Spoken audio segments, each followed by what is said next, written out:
औज़ुबिल्लाहि मिनश्शैतानिर्रजीम बिस्मिल्लाहिर्रहमानिर्रहीम। अस्सलामु अलैकुम डियर स्टूडेंट, आप कैसे हैं? आज हमारा नया टॉपिक है classification of organisms. So in this world there is a lot of organisms, living organisms, which are classified by different scientists into different classes. So one of the latest classification of organism is that Robert Whittaker in 1969 classified all living organisms into 5 kingdoms. वाइटेकर ने 1969 में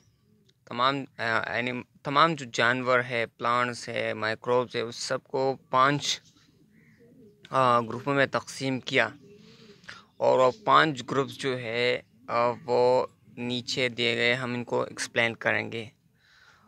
Y we need to classify organisms for easing to study.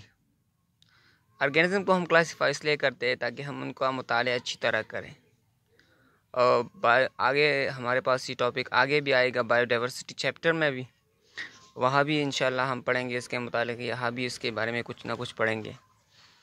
So the first kingdom, what is kingdom? Kingdom is a highest rank of classifications.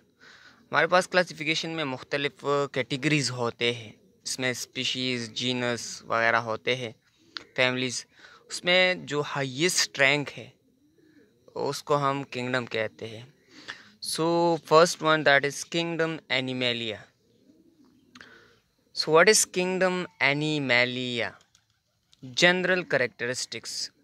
Kingdom animalia वो kingdom है या वो group है जिसमें तमाम जानवर शामिल है। इस दुनिया में जितने भी जानवर हैं, हाँ वो ज़मीन पर रहते हो, पानी में रहते हो, जहाँ भी रहते हो, वो इस ग्रुप में शामिल है, इस किंगडम में शामिल है। सो all the animals in this world are included in the kingdom Animalia. So the general characteristic of this group is the organism of this group that are eukaryotic. It mean इसके जो cell है वो eukaryotic cell है। हमारे पास cell 2 किस्म के होते हैं, एक प्रोकैरियोटिक होता है, एक यूकैरियोटिक होता है। यूकैरियोटिक में क्या होता है कि इसमें न्यूक्लियस होता है, इसके इर्द गिर्द सेल मेम्ब्रेन होता है, और सेल इसके अलावा जो दूसरे ऑर्गेनेले है, mitochondria, Golgi bodies, endoplasmic reticulum, वो भी शामिल होते हैं, और ये ट्रू न्यूक्लियस वाले होते हैं। Eu mean true, karyotic mean nucleus. So eukaryotic are those cells, those organisms which are made of eukaryotic cells. So kingdom Animalia is a organism which are made of eukaryotic cells. Second character, multicellular. All the organisms present in this kingdom are multicellular. It means their body are made of many cells, thousands, millions, trillion cells. Third number character, there no cell wall. There cell contain no cell wall. जो plant होते हैं उसमें cell membrane के बाद जो आता है वो सेल वाल होता है, जो सेलुलोज से अमूमन बनता है। सो इस ग्रुप के जो ऑर्गेनिज्म है उसमें सेल वाल नहीं होता। So kingdom animalia have no cell wall. Fourth number character that is mortality या मोटाइल। मोस्टली एनिमल जो होते हैं वो मोटाइल होते हैं। They are move from one place to another place. वो एक जगह से दूसरे जगह हरकत करते हैं। ज़्यादातर exceptional case are always there. Sponges जो होते हैं वो सिसाइल होते हैं, वो ज़्यादातर मूवमेंट नहीं करते। हेटरोट्रॉफ्स, अब ये न्यूट्रिशन कहाँ से हासिल करते हैं? अपनी ग़िज़ा। So according to nutrition we have 2 type of organism, that is heterotrophs and autotrophs. Heterotrophs are those organisms which cannot prepare their food in the presence of sunlight, water and carbon dioxide. So ये अपने लिए खुराक तैयार नहीं कर सकते। They get prepare food from others. वो दूसरे से तैयार खुराक लेते हैं। So all the animal are heterotrophs. They cannot prepare their food by the process of photosynthesis. So they are heterotrophs. Sex number, centrioles present. Other character of this group, that is centriole, is present. What is the function of centriole? Centriole are functioning in the cell divisions. So इसमें जो cell division होता है इसमें centrioles होता है, centriole इसमें present होता है. जब when we study in the plant kingdom, so there will be no centrioles in higher plants. Seven character, that is food store in glycogen form. Extra जो खुराक होते हैं वो उनके बॉडी में कौन सी शक्ल में स्टोर होते हैं? ग्लाइकोजन में.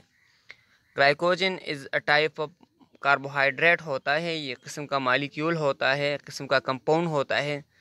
जब हमारे बॉडी में या एनिमल के बॉडी में खुराक एक्स्ट्रा हो जाए तो वो इन शक्ल में, ग्लाइकोजन की शक्ल में, लीवर में और मसल में स्टोर होता है. Liver and muscles in the form of glycogen.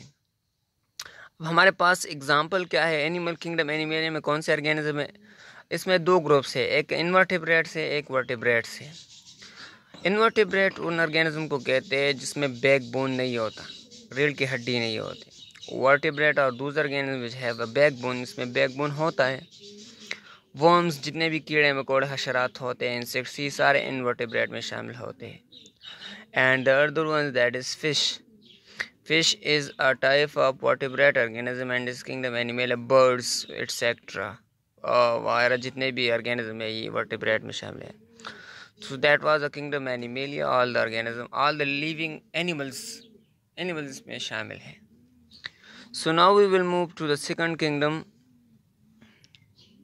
that is kingdom Plantae. kingdom Plantae. इस दुनिया में जितने भी प्लांट्स होते हैं, हो समंदर में हो, पानी में मतलब दरिया में हो या सहराओं में हो, जहाँ पर भी हो, all the plants are grouped in this kingdom.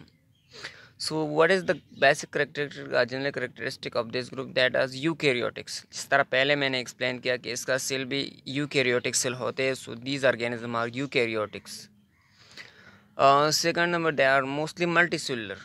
इसमें क्या होते हैं कि मोस्टली जो प्लांट्स होते हैं वो मल्टी सेलुलर होते हैं, मेड ऑफ मैनी सेल्स. ठीक है. एंड ऑटोट्रॉप्स होते हैं.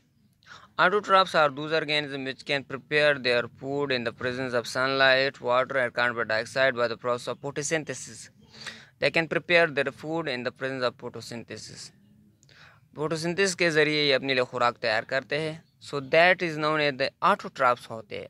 इससे पहले हमने पढ़ा कि किंगडम एनिमली में जो ऑर्गेनिज्म है वो हेटरोट्रॉप्स है, which can not prepare their food by the process of photosynthesis.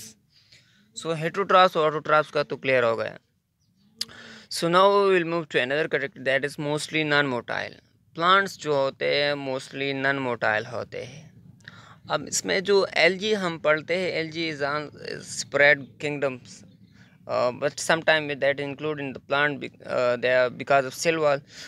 सो जो एल्गी मेंबर्स होते हैं वो मोटाइल होते हैं, यूग्लिना जैसा पैरा यूग्लिना होता है, क्लेमिडोमोनास होता है वगैरह.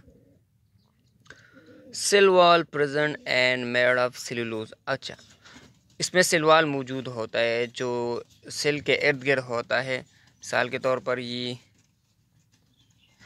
ये एक सेल हो गया, ये इसका न्यूक्लियस हो गया, और ये इसका सेल मेम्ब्रेन है, और इसके इर्द गिर्द जो दूसरा लेयर होता है वो सेल वॉल होता है. सो इसमें सेल वॉल शामिल है. और सेल वॉल जो मौजूद होते हैं वो किस चीज़ से बना होते हैं? Cellulose. Cellulose is a type of carbohydrate. Carbohydrate also compound group of molecules जो मुख्तलिफ एलिमेंट्स हैं, नाइट्रोजन, कार्बन, हाइड्रोजन से बना होता है. और इसका जो सेल वॉल बना होता है वो कार्बोहाइड्रेट से बना होता है, मतलब एक कंपाउंड से बना है जिसका नाम कार्बोहाइड्रेट है. और उस कार्बोहाइड्रेट में जो स्पेसिफिक ग्रुप है सेलुलोज होता है, उसका जो सेल वॉल होता है वो सेलुलोज से बना होता है. अब आते हैं इस कैरेक्टर में नो सेंट्रियोल्स. जिस तरह हमने पढ़ा कि एनिमल किंगडम में सेंट्रियोल्स होता है, तो प्लांट किंगडम में सेंट्रियोल्स नहीं होता. हायर जो प्लांट्स होते हैं उसमें सेंट्रियोल नहीं होता, तो उसमें माइटोसिस यानी सेल डिविजन तो होता है, लेकिन सेंट्रियोल का जो फंक्शन है वो और कंपाउंड या मालिक्यूल सर अंजाम देते हैं, सेंट्रियोल नहीं होता. So now we will move to store food starch. जो एक्स्ट्रा फूड होता है वो कौन सी शक्ल में स्टोर होते हैं? स्टार्च की शक्ल में। से पहले हमने पढ़ा था कि जो फूड था वो एक्स्ट्रा वो किस शक्ल में स्टोर होता था? वो स्टोर होता था एनिमल में ग्लाइकोजन के फॉर्म में। यहाँ पर कौन से फॉर्म में स्टोर होता है? स्टार्च में। और कहाँ पर स्टोर होता है? स्टेम में स्टोर होता है, लीव्स में स्टोर होता है, वगैरह वगैरह। So example all aquatic and land plant, जितने भी plants aquatic mean water plants और लैंड प्लांट जो होते हैं वो इसमें शामिल। मैंगो प्लांट्स, एप्पल ट्रीज वगैरह वगैरह, ये सब मेंबर इसमें शामिल है। So now we will move to another kingdom, that is kingdom Monera. जो हमारे पास किंगडम मुनेरा है। सो इस किंगडम में कौन कौन से ऑर्गेनिज्म शामिल है? या kingdom Monera is another type of classification. General characteristic, kingdom Monera में जो ऑर्गेनिज्म है वो प्रोकैरियोटिक सेल है। उसका जो सेल बना हुआ है प्रोकैरियोटिक होते हैं। प्रोकैरियोटिक होते हैं, इनमें से जो न्यूक्लियस होता है वो ट्रू न्यूक्लियस नहीं होता है, इसके इर्द गिर्द सेल मेम्ब्रेन नहीं होता या बिल्कुल होता ही नहीं है एग्जैक्ट न्यूक्लियस। और जिसमें जो ऑर्गेनिली सेल मेम्ब्रेन बॉन्डेड ऑर्गेनिली जो होते हैं जैसे कि माइटोकॉन्ड्रिया, गोल्जी बॉडीज़, वो भी नहीं होते उसमें। सो इस ग्रुप के जो ऑर्गेनिज्म है वो बने होते हैं प्रोकैरियोटिक सेल से, या वो प्रोकैरियोटिक होते हैं। ठीक है। दूसरी बात यूनिसेलुलर, मोस्टली जो इसमें जो ज़्यादातर बिल्कुल ज़्यादा ऑर्गेनिज्म, तमाम ऑर्गेनिज्म उस ग्रुप में जो है यूनिसेलुलर है। इसका मतलब है they are made of only one cells. The body contain only one cell और the physiological process respiration, excretion, digestion etcetera are perform by the single cells. Now we move to third character, lack membrane bonded organelle. Sir पहले मैंने explain किया there is no membrane bonded organelles. Membrane bonded organelles कौन कौन से होते हैं? Golgi bodies, mitochondria, they are absent. Lack mean absent. सो ये organelle इसमें नहीं होते हैं। Four number character, that is not true nucleus, there is not true nucleus. If the nucleus present without membranes होते हैं, तो इसमें अगर न्यूक्लियस होता है that is without membrane, not true nucleus. Cell wall is present and made of murein. इसमें जो सेल वॉल होता है वो म्यूरिन से बना होता है। म्यूरिन को दूसरा केमिकल नाम है पेप्टाइडोग्लाइकान। सो इस ग्रुप के जो ऑर्गेनिज्म है इसमें सेल वॉल मौजूद होते हैं, और वो सेल वॉल जो बना होता है that is made of murein. Murein is a compound that is made of amino acid and glucose. So when amino acid and glucose combine, that form a compound that is peptidoglycan or murine. So cell wall of Muneer kingdom Muneer is made of that again. Examples. Examples are bacteria and cyanobacteria. Cyanobacteria also known as blue green algae. Bacteria को जब हम classify करते हैं so that is kingdom Munira में होते हैं। Blue green algae जो होते हैं दे आर सायनोबैक्टीरिया जिसको कहते हैं, that is also present in the prokaryotic organism. So that was today lecture, so hope you will enjoy.